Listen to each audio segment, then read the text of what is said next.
Assalamualaikum warahmatullahi wabarakatuh. Kami dari kelompok 7 akan mempresentasikan tentang rasio keuangan perusahaan. Selamat menonton. Rasio likuiditas merupakan rasio yang menunjukkan hubungan antara kas dan aset wajar perusahaan lain dengan liabilitas wajar. Dengan kata lain, rasio likuiditas memberikan gambaran kemampuan perusahaan dalam menggunakan asetnya.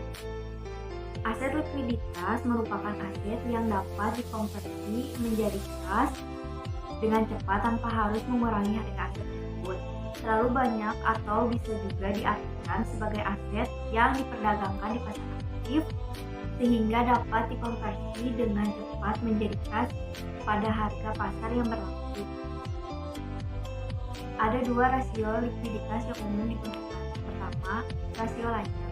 Rasio lancar yang dihitung dengan membagi aset lancar dengan liabilitas lancar. Rasio ini menunjukkan sejauh apa liabilitas lancar ditutupi oleh aset yang diharapkan akan dikonversi menjadi kas dalam waktu dekat. Aset lancar meliputi kas, piutang usaha, dan persediaan. Liabilitas lancar terdiri atas piutang usaha, upah, pajak yang masih harus dibayar, jasa bayar jangka pendek pada bank, yang semuanya jatuh tempo dalam satu tahun. Yang kedua ada rasio. Rasio cepat adalah kemampuan perusahaan untuk membayar utang jangka pendek tanpa bergantung pada persediaan penjualan. Rasio cepat dihitung dengan mengurangkan persediaan dari aset lancar dan kemudian membaginya dengan liabilitas lancar. Rasio profitabilitas. Rasio profitabilitas adalah perbandingan untuk mengetahui kemampuan perusahaan untuk mendapatkan laba dari pendapatan terkait penjualan, aset, dan ekuitas berdasarkan dasar pengukuran tertentu. Rasio profitabilitas ini merupakan sekelompok rasio yang menunjukkan pengaruh kombinasi likuiditas, manajemen aset, dan utang atas hasil operasi. Terdapat 6 jenis rasio profitabilitas. Yang pertama, margin operasi. Rasio yang mengukur laba operasi atau laba sebelum bunga dan pajak dari setiap dolar penjualan. Rasio ini diukur dengan membagi laba operasi dengan penjualan. Rata-rata industri memiliki margin operasi sebesar 10%. Yang kedua, margin laba. Rasio ini mengukur laba neto per dolar dari penjualan dan dihitung dengan membagi laba neto dengan penjualan.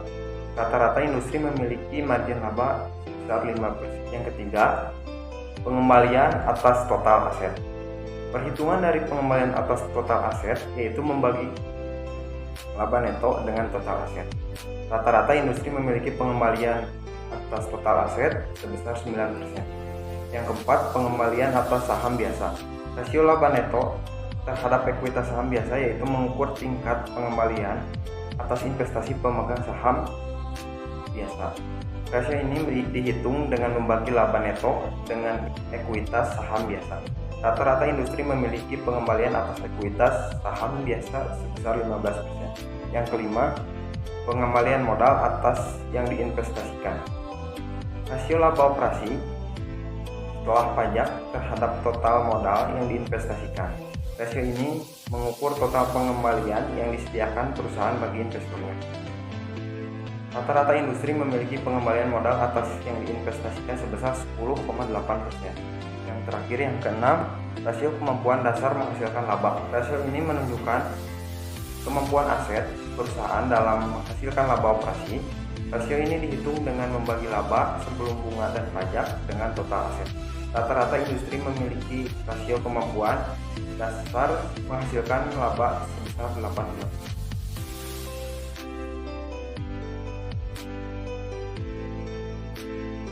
Rasio solvabilitas atau yang juga dikenal dengan sebutan leverage ratio ialah suatu rasio yang digunakan dalam rangka menilai kemampuan sebuah perusahaan atas pelunasan hutang dan seluruh kewajibannya dengan menggunakan jaminan modal maupun aktiva atau harta kekayaan dalam bentuk apapun yang dimiliki dalam jangka panjang serta jangka pendek. Kenali serba-serbi tentang rasio solvabilitas di atas saya. Yang pertama ada debt ratio atau rasio utang. Merupakan jenis rasio yang digunakan untuk mengevaluasi besaran perusahaan sesuai jumlah utang untuk dapat membiayai aset. Dengan rasio ini, jumlah keseluruhan aset dan uang diperbandingkan.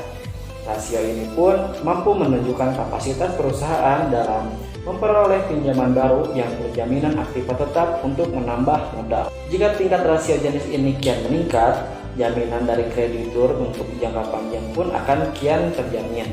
Hanya saja pada umumnya, para kreditur cenderung memilih perusahaan dengan rasio utang terendah karena kemungkinan besar kondisi keuangan perusahaan masih aman dan tidak mudah bangkrut. Jenis rasio ini merupakan rasio utang atas ekuitas atau kepemilikan bentuk nilai uang. Rasio ini biasanya diterapkan untuk membandingkan antara ekuitas dan liabilitas atau penghambat. Itu artinya utang jangan sampai lebih besar daripada modal sehingga beban yang ditanggung perusahaan pun tidak bertambah. Semakin kecil rasio berarti kondisi perusahaan sedang membaik karena modal guna menjamin utang terbilang besar. Times interest earned ratio merupakan rasio yang mengevaluasi kemampuan perusahaan untuk melunasi beban bunga di masa depan. Rasio ini membandingkan antara laba atau keuntungan sebelum pembayaran pajak dan bunga atas biaya bunga. Semakin tinggi nilai rasio jenis ini, kemampuan perusahaan agar dapat membayar bunga dari utang pun semakin besar. Namun sebaliknya, bila nilai rasio times interest earned ratio ini semakin rendah, kemampuan perusahaan dalam membayar utang-utangnya pun kian rendah. Faktor ini dapat menjadi tolak ukur bagi pihak kreditur sebelum memberikan pinjaman. Tujuan dari menerapkan rasio solvabilitas yakni yang pertama, mendeskripsikan posisi dan kondisi perusahaan kepada pihak kreditur. Yang kedua, menilai kemampuan sebuah perusahaan dalam membayar seluruh kewajibannya beserta bunga.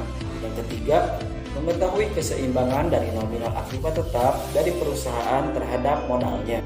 Yang keempat, menilai perusahaan berdasarkan aktivanya yang dibiayai utang. Yang kelima, menilai besaran pengaruh utang atas manajemen aset maupun aktiva perusahaan. Yang keenam, menilai jumlah dana pinjaman dari perusahaan saat ditagih atau telah tiba jatuh tempo atas modal yang dimiliki. Ketujuh, menilai jumlah jaminan utang yang bersifat jangka panjang berdasarkan modal rupiahnya sendiri. Berikut adalah rumus penerapan rasio solvabilitas. Debt ratio sama dengan total utang dibagi total aset dikali 100%. Yang kedua ada debt to equity ratio sama dengan total jumlah utang dibagi ekuitas atau modal dikali 100%. Dan yang terakhir ada times interest earned ratio sama dengan laba sebelum pembayaran pajak dan bunga dibagi beban bunga dikali 100%. Saya akan menjelaskan sedikit tentang rasio aktivitas. Rasio aktivitas adalah rasio yang mengukur seberapa efektif perusahaan dalam memanfaatkan semua sumber daya yang ada padanya. Lalu ada jenis-jenis rasio aktivitas. Yang pertama ada perputaran aktiva. Perputaran aktiva merupakan perbandingan antara penjualan dengan total aktiva suatu perusahaan. Dan rumusnya adalah penjualan dibagi total aktiva. Yang kedua ada modal kerja. Modal kerja merupakan rasio mengukur aktivitas bisnis terhadap kelebihan aktiva lancar, terhadap kewajiban lancar, serta menunjukkan banyaknya penjualan yang dapat diperoleh perusahaan untuk setiap rupiah modal kerja. Rumus modal kerja yaitu penjualan dibagi modal kerja bersih sama dengan penjualan dibagi aktiva lancar dikurangi utang lancar. Yang ketiga ada rasio perputaran aktiva tetap, yaitu merupakan perbandingan antara penjualan dengan aktiva tetap dengan rumus penjualan dibagi aktiva tetap. Yang keempat ada rasio perputaran persediaan, yang kelima ada rata-rata umur piutang, dan yang terakhir ada perputaran piutang. Manfaat menggunakan rasio aktivitas pada bisnis yaitu membantu membandingkan pengembangan bisnis di lini operasi yang sama. Yang kedua, identifikasi masalah dapat dilakukan dengan menggunakan rasio yang benar dan membuat Anda melakukan koreksi. Yang ketiga, menyederhanakan analisis dengan menyediakan data keuangan dengan format sederhana yang membantu dalam mengambil keputusan.